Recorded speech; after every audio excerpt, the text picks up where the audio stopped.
प्रिय विद्यार्थियों, फिर से आपको मैं इस कक्षा में स्वागत करती हूँ। मैं हूँ डॉक्टर टी अरुण कुमारी, हिंदी सहायक आचार्य।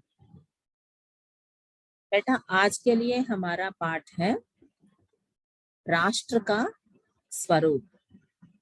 राष्ट्र का स्वरूप पाठ को आज हम देखेंगे।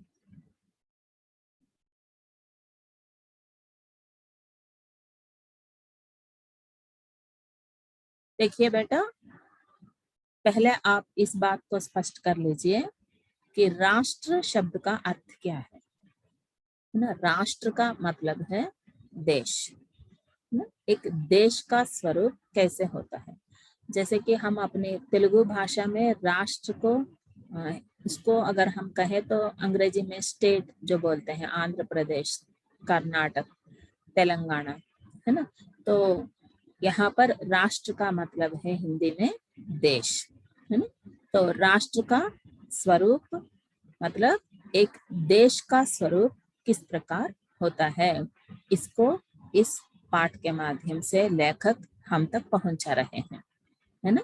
तो देख लीजिए, लेखक परिचय क्या है कि आपका नाम है वासुदेव शरण अग्रवाल। राष्ट्र का स्वरूप पाठ के लेखक हैं श्री वासुदेव शरण अग्रवाल। तो आपका जीवन काल है 1904 से लेकर 1968, 1904 से लेकर 1968 तक। बेटा, जब जीवन काल करके दिया जाता है तो पहला जो साल दिया गया है उसको हम उसके जन्म साल के रूप में देखते हैं और अंत में जो है वह मृत्यु के वर्ष मानते हैं, है ना। तो आपकी विशेषता क्या है? भारतीय संस्कृति और पुरातत्व के अध्येता। अध्येता पढ़ने वाला, ज्ञान होने वाला। भारतीय संस्कृति और पुरातत्व के अध्येता। वासुदेव जी कौन कौन से विषयों को ज्यादा पढ़ते थे कि भारतीय संस्कृति के प्रति आपकी निष्ठा अधिक है और పురాతత్వ, మనకి తెలుగులో కూడా అదే చెప్తాం నాన్న, పురాతత్వ విభాగము అంటారు. అంటే ప్రాచీన కాలంలో ఏం జరిగింది, కొన్ని తవ్వకాల ద్వారా మనం వాటిని బయటకు తీస్తాము. ఆ విషయాలపైన అవగాహన ఉన్న రచయిత వాసుదేవ్ शरण जी। पाली, संस्कृत और अंग्रेजी भाषा के ज्ञाता। तो आपको कौन कौन सी भाषाएं आती हैं? देखिए, पाली भाषा आप जानते हैं, संस्कृत भाषा को भी आप जानते हैं और अंग्रेजी भाषा को भी आप अच्छी तरह जानते हैं। यह वासुदेव जी की विशेषता है। तो आपको कौन कौन से पुरस्कार प्राप्त हुए कि साहित्य अकादमी पुरस्कार आपको प्राप्त हुआ है और आपकी प्रमुख रचना क्या है? पृथ्वी पुत्र। आपकी प्रमुख रचना है पृथ्वी पुत्र। तो पाठ के सारांश में हम क्या लिख सकते हैं? देखिए, राष्ट्र के अंगों के माध्यम से ही राष्ट्र के स्वरूप पर विचार किया जाता है। राष्ट्र के अंगों के माध्यम से ही राष्ट्र के स्वरूप पर विचार किया जाता है। देखिए बेटा, अगर आप एक व्यक्ति, मैं एक बात कहती हूँ कि जवाहरलाल नेहरू, तो आपके सामने एक शरीर आपके आंखों के सामने आती है। उसी प्रकार अगर मैं महात्मा गांधी कहूंगी तो एक प्रकार के व्यक्ति शरीर आपके सामने आती है ना। माने आप उस व्यक्ति को उसके शरीर के माध्यम से देख सकते हैं, అంతే కదా నాన్న. మీకు జవహర్లాల్ నెహ్రూ అనగానే ఒక రకమైన ఆకారంతో ఉన్న వ్యక్తి కనిపిస్తారు. అలాగే మహాత్మా గాంధీ అనగానే మీకు ఒక ఆలోచన వస్తుంది. ఎలా? किस माध्यम से? कि शरीर के माध्यम से, उसके अंगों के माध्यम से. మహాత్మా గాంధీ ముఖం ఇలా ఉంటుంది, కళ్ళు ఇలా ఉంటాయి, చేతులు కాళ్ళు ఈ విధంగా ఉంటాయి అనా. అలా మనం ఎలా ఒక అంగాలను బట్టి, అవయవాలను బట్టి మనం ఆ వ్యక్తిని ఊహిస్తామో, उसी प्रकार किसी देश के लिए जानना है. ఒక దేశం గురించి తెలుసుకోవాలి. ఈ దేశం ఎటువంటి స్వరూపముతో ఉంది అంటే ఏం చెప్పాలి? उसके अंगों के माध्यम से हम जान सकते हैं. దానికి ఉండే అవయవాలను బట్టి మనం చెప్పగలుగుతాము. దేశానికి అవయవాలు ఏంటి? देखेंगे, देखिए, भूमि, भूमि पर बसने वाला जन और जन की संस्कृति, इन तीनों के सम्मिलन से రాష్ట్ర का స్వరూప్ बनता है. ఒక మనిషికి అయితే మనం ఏం చెప్తాం? ముఖము, కాళ్ళు, చేతులు కదా, వారి అవయవాలను బట్టి వీరు ఈ విధంగా ఉంటారు అని మనం చెప్తాం. స్త్రీ ఇలా ఉంటుంది, పాప ఇలా ఉంటుంది, బాబు ఇలా ఉంటాడు, है ना. उसी प्रकार देश के लिए कौन कौन से अंग हो सकते हैं? किसी देश के बारे में जानने के लिए हमें कौन कौन से विषयों को स्पष्ट होना चाहिए कि भूमि, भूमि होना चाहिए, भूमि पर बसने वाला जन भी होना चाहिए. केवल भूमि को देश नहीं कह सकते बेटा. కేవలం ఒక భూమి ఉంటే దాన్ని మనం దేశం అని అనలేము. ఎంత పెద్ద భూమి ఉన్నా అందులో జనం లేనప్పుడు అది దేశం కాదు. तो भूमि, भूमि पर बसने वाला जन और जन की संस्कृति, ప్రజలు ఉన్నంత మాత్రాన సరిపోదు, उनके संस्कृति भी होना चाहिए. వారికి ఒక మంచి సంస్కృతి అనేది, కల్చర్ అనేది కూడా ఉండాలి. इन तीनों के सम्मिलन से राष्ट्र का स्वरूप बनता है. ఈ మూడిటి సమ్మేళనంతో మనం ఒక దేశాన్ని గుర్తించగలుగుతాము. देश का आधार पृथ्वी का भौतिक स्वरूप ही है. जब हम मैप देखते हैं, है ना, यहाँ से यहाँ तक, जैसे छोटे कक्षाओं में आप सब पढ़े होंगे मैप ड्राइंग, है ना, तो उस समय क्या करते हैं, चाइना कहाँ से कहाँ तक है दिखाइए, है ना, रशिया किसे कहते हैं, कहाँ से कहाँ तक है मैप में. मतलब क्या है, भूमि जो है वह किसी भी देश के लिए एक आधार स्वरूप है. वह स्वरूप कौन सा होता है? वह भौतिक स्वरूप होता है. पर्वत, नदी, खान आदि धरती के लिए अलंकार हैं, है ना. भूमि के अलंकार कौन कौन से हैं, क्या क्या हो सकते हैं? कि पर्वत, पहाड़, जितने बड़े बड़े पहाड़ होंगे वह उस धरती के, उस प्रदेश के अलंकार बनेंगे. और नदी, कितनी बड़ी नदियां हैं, कितने अधिक नदियां हैं, ज्यादा नदियां हैं, तो उस भूमि के अलंकार हैं. और खान, ఖాన్ అంటే నాన్న గనులు, గనులను కూడా మనం ఏమంటాము, భూమి के अलंकार हैं. ये सब जहां पर होते हैं, जिस भूमि, जिस पृथ्वी पर रहते हैं, उन सबको मिलाकर हम देश कहेंगे. अरावली भारत, अगर आप भारत को देख लीजिए कि हिमालय है, अरावली है, विंध्या है, सतपुड़ा है ना, इन सब पहाड़ों को मिलाकर, है ना, तो इन सब पहाड़ों को मिलाकर हम अपने देश को गिनते हैं. ये सब कहाँ पर हैं? भारत में हैं. हम ऐसे ही कह सकते हैं गर्व के साथ. और नदियां हैं हमारे यहाँ भारत को अगर आप देख लें तो गोदावरी है, कृष्णा है, गंगा है, जमुना है ना, ये सब बड़ी बड़ी नदियां हैं. और खान, हमारे भारत में कौन सा खाद्य पदार्थ नहीं मिलता हमें, है ना, विभिन्न प्रकार के खान भी हैं. यहाँ पर हम सोने को भी लेते हैं, है ना, लोहे को भी लेते हैं. सब चीजों को हमें अपनी भूमि प्रदान करती रहती है. तो ये सब जो है हमारे लिए, माने एक देश के लिए अलंकार के रूप में विख्यात है. पृथ्वी एवं प्रकृति का संरक्षण करने पर देश का विकास होता है. देखिए बेटा, अगर हम आपको कुछ वस्तु देते हैं, उसका संरक्षण अगर आप नहीं कर पाते तो वो वस्तु आपके पास कितनी देर तक रह सकती है? మన దగ్గర ఒక వస్తువు ఉన్నప్పుడు దాన్ని మనం ఎంత జాగ్రత్తగా కాపాడుకుంటే అది అంతకాలం మన దగ్గర ఉంటుంది, మనకు మంచి చేస్తూ ఉంటుంది. అంతే కదా నాన్న? जब तक हम पृथ्वी एवं प्रकृति का संरक्षण करेंगे तब तक देश का विकास होता रहता है. लोग पृथ्वी के साथ माता और पुत्र के संबंध को स्वीकार करते हैं. यह तो भारतीय धर्म है कि पृथ्वी के साथ माता और पुत्र का संबंध स्वीकार करना. మనం అందరం ఏమంటాం? भारत माता.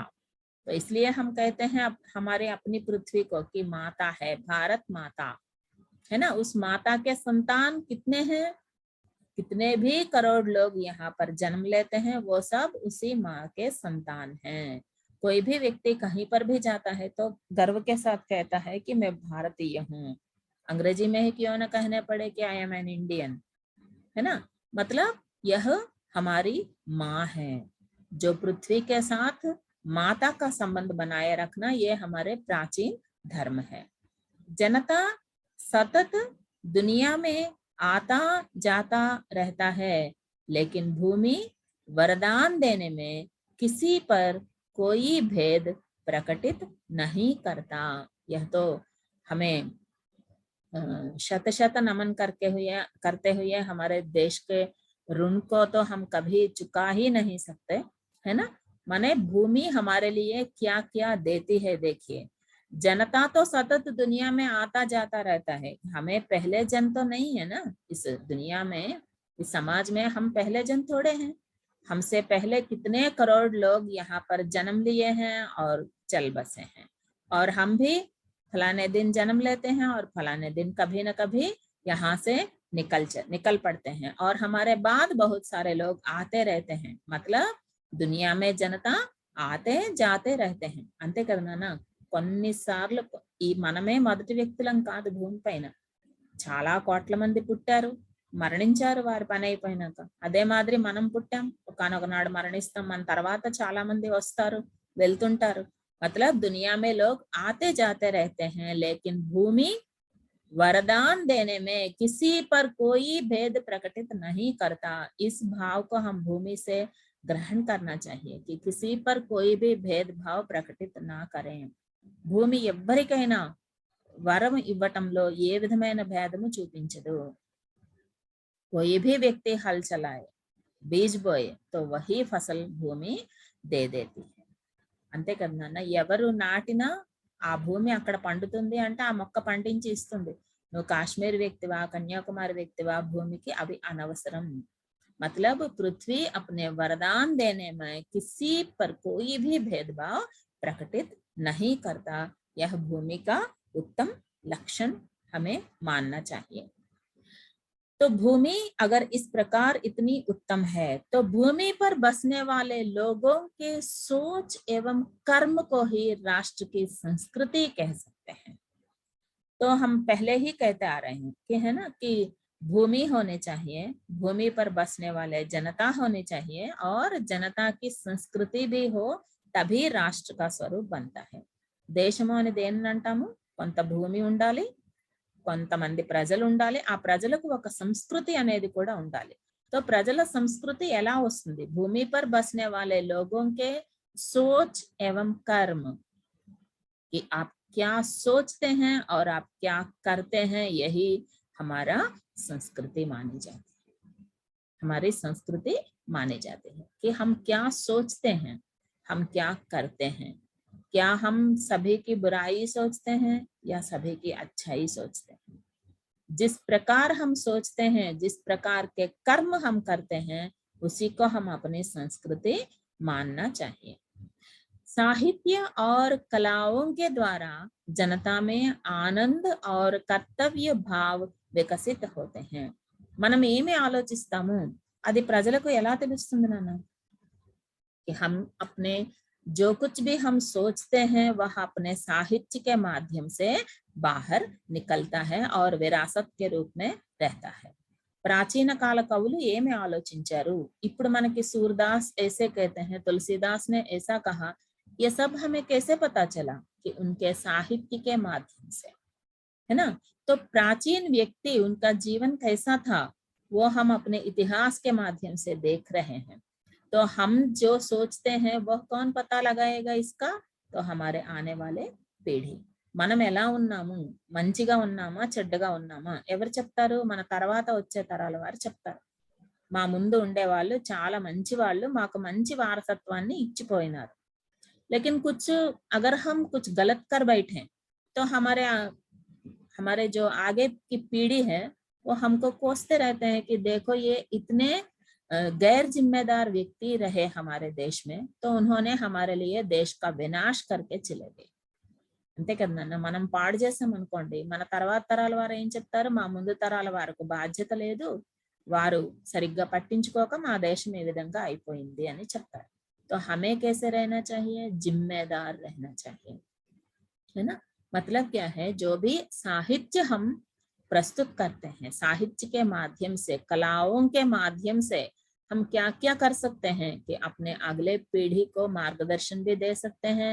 हम जो कुछ भी सीख रहे हैं उसको उन लोगों तक उसको स्थिर रख सकते हैं, है ना। उससे आनंद भी प्राप्त कर सकते हैं, साथ साथ कर्तव्य भाव भी विकसित होते रहते हैं। మనం ఏమి చేయాలి, ఆ కర్తవ్యాన్ని మనకు ఎవరు నేర్పిస్తారు? మన కవులు, మన రచయితలు, మన సాహిత్యం మనకు నేర్పిస్తుంది, है ना। अगर हम भटक गए हैं, कोई भी मार्ग हमारे सामने नहीं है, तो रास्ता दिखाई नहीं दे रहा है, तो कौन दिखाएगा रास्ता? हमारा साहित्य, हमारे कवि, हमारे मार्ग निर्देशक बनकर वे हमारे सामने प्रस्तुत होंगे और उस उजाले में हम अपने जीवन को सार्थक बना सकते हैं। तो प्राचीन और लोक संस्कृति पर गर्व करते हुए उनका संरक्षण करना हमारा कर्तव्य है। तो लेखक का कहना क्या है? प्राचीन और लोक संस्कृति पर गर्व करते हुए, लोक संस्कृति జానపద సంస్కృతి అంటాం నాన్న దీన్ని, ప్రాచీన సంస్కృతి పురాతన కాలం నుంచి వస్తున్న దాంట్లో ఏదైతే మంచి ఉందో దానిని మనం కాపాడుకోవాలి. और लोक संस्कृति జానపద సంస్కృతి ఏదైతే మన దగ్గర ఉందో దాన్ని మనం కాపాడుకోవాలి. और उस पर गर्व करना चाहिए हमें. ఇన్నిన్ని సదుపాయాలు ఉన్నప్పుడు కూడా మనం ఏమీ చేయలేకపోతున్నాం. ఏ సదుపాయాలు లేని రోజుల్లో వారు ఎంత చేశారు. इसके लिए हमें उसे ऋणी रहना चाहिए, है ना। तो उस पर गर्व करना भी चाहिए और उनका संरक्षण भी करना हमारा कर्तव्य है। तभी हम आने वाली पीढ़ी को कुछ मार्ग निर्देश कर सकते हैं, है ना बेटा। बात आपको समझ में आ गई होगी, मैं समझती हूँ। तो निष्कर्ष के रूप में हम क्या कह सकते हैं कि पृथ्वी राष्ट्र का स्वरूप है, जनता उसके प्राण है, तो संस्कृति उसकी आत्मा है। एक ही वाक्य में इस पूरे पाठ के सारांश को हम बता सकते हैं बेटा। पृथ्वी राष्ट्र का स्वरूप है कि अगर एक व्यक्ति को हम देखें तो उसके शरीर के अंगों के रूप में हम एक देश के लिए क्या कह सकते हैं कि पृथ्वी भूमि जो है वह राष्ट्र का स्वरूप है, तो जनता उसके प्राण है। समझिए एक व्यक्ति को शरीर है, प्राण भी है, लेकिन अगर उसके पास आत्मा नहीं है तो वह बेजान ही मालूम पड़ेगा। तो संस्कृति उसकी आत्मा है ना। जब प्राण भी होना चाहिए, आत्मा भी होनी चाहिए और शरीर तो होना ही है, तभी हम किसी को व्यक्ति के रूप में हम समझ सकते हैं, है ना बेटा। इन तीनों को हम अपने पास भी रखेंगे और देश के विकास में अपने ही योगदान को हम जरूर निभाएंगे। बेटा इसके लिए प्रश्न दिया जाता है राष्ट्र का स्वरूप पाठ का सारांश लिखिए करके। तो आप इस सारांश को ठीक तरह से समझ लीजिए और हो सके तो वासुदेव जी के अन्य रचनाओं को भी एक बार सुन लीजिए बेटा। धन्यवाद।